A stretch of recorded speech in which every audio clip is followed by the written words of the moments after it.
হটাও টোবাকো বাঁচাও দেশ, ধূমপান মুক্ত বাংলাদেশ এই স্লোগানকে সামনে রেখে বিশ্ব তামাক মুক্ত দিবস উপলক্ষে শুক্রবার ৩১ মে সকাল ১০টায় গাজীপুর নগরীর রাজেন্দ্রপুর চৌরাস্তায় ধূমপান মুক্ত বাংলাদেশ চাই সোসাইটি গাজীপুর মহানগরের উদ্যোগে মানববন্ধন ও র্যালি অনুষ্ঠিত হয়েছে।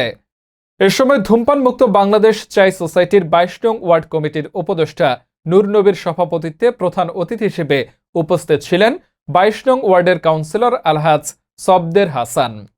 এ সময় মানববন্ধনে উপস্থিত ছিলেন গাজীপুর মহানগর জাতীয় পার্টির সাবেক সাধারণ সম্পাদক মোশাররফ হোসেন, ধূমপান মুক্ত বাংলাদেশ চাই সোসাইটির কেন্দ্রীয় সাংগঠনিক সম্পাদক সুহেল আরমান, গাজীপুর জেলা কমিটির সাধারণ সম্পাদক শহীদুল ইসলাম, মহানগর শাখার যুগ্ম সাধারণ সম্পাদক রাসেল শেখ, সাংগঠনিক সম্পাদক বিশাল চৌধুরী, ধর্ম সম্পাদক তোফাজ্জল হোসেন, সাংবাদিক সাইদুর রহমান সাইদ, সাইফুল ইসলাম প্রমুখ।